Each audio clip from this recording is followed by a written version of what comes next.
What do you mean one-time restoration isn't just one time? We're going to talk about it.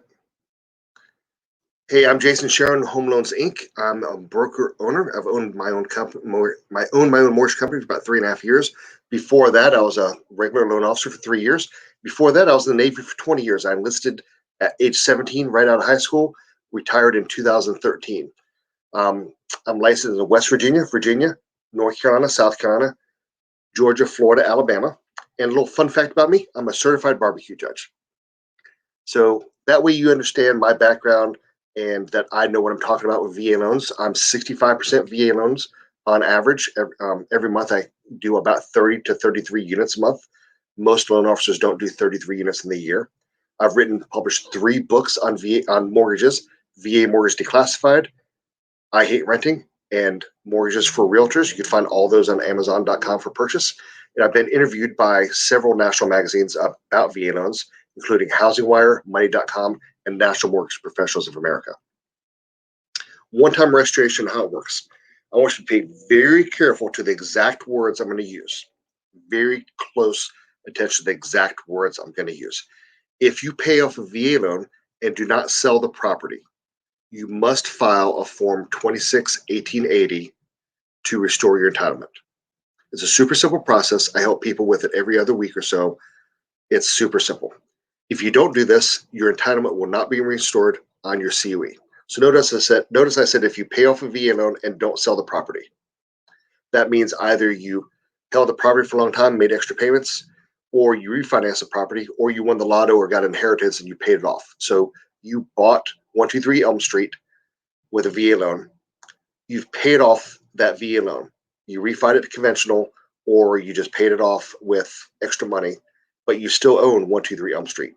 At that point, you have to file a Form 26-1880 to restore your entitlement. No ifs, ands, or buts about it. Nobody's going to go do it for you unless you ask me. I'll do it. But it's not like somebody's just going to go do it because they're good people. They don't know. So if you do this, what's the drawback? So it has some long-term limitations for you. So you probably will do this in order, say you refi the loan to conventional, so that way you can go buy another house with no down payment. That's perfectly fine. You're going to be able to do that.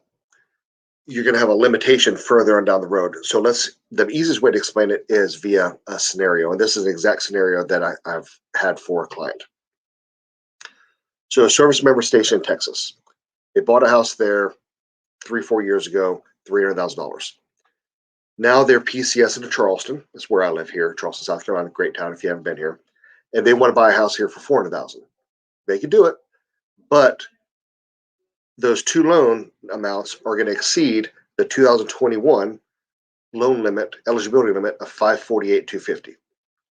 So he could buy here without selling or refinancing there, but he'd have a down payment here of $37,937.50. I've got another video that goes through a complex calculation of down payment in this type of scenario. That's above and beyond what this is. I just want to talk about one-time restoration in this video. The number isn't exact, but it gets you pretty close with that simple calculation. So basically, he could buy without selling or refinancing the house in Texas, but he's going to have a down payment of $38,000. So what can that service member do? If they want to buy here and they don't want a down payment, they could either sell the property in Texas, which they don't want to do, or they can refi it to a conventional loan. If they did that, they file the 26-1880, and then they could close on the house here in South Carolina or wherever they're moving to with no money down. All good, right? Kinda. What do you mean kinda? Well, kinda. All goods here on the house in South Carolina. So they could buy this house here, move in, do their thing at the Air Force Base or wherever they're going to be at, and be all fat, dumb, and happy. Got the house in Texas. That's an investment property on a conventional loan. Got the house here. That's the primary residence VA loan. Now, fast forward 3 years, they're getting PCS down in Florida. Well, they want to buy in Florida. They want to use the VA loan. Can they do that? Not really. So VA said, in order to utilize your VA loan again, you're going to have to sell both properties in order to get full restoration for that Florida purchase. Yes, both, not a typo. The rule was designed to set up so us veterans like you and I don't go around and just accumulating a bunch of rental properties every time we get PCS'd. Why they did that, I don't know, but that was their thought process for that. So they're going to have to sell the house in Texas and sell the house in South Carolina to use full restoration, full entitlement down in Florida. Now, let's say they just did the restoration on the Texas home. They don't refi VA.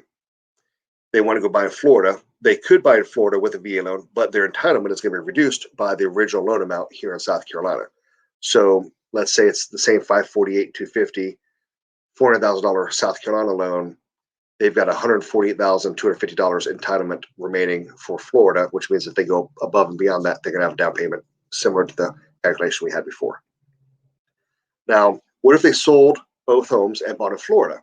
Now they're getting transferred to California. So now we're talking about 6-8 years down the road. So that's a great question. No problem at all. They can do this. They can do another one-time restoration for the second time. Sounds kind of quirky, but the one-time restoration the second time, if they sell the Florida house, file the same 261880, and now buy the house in California.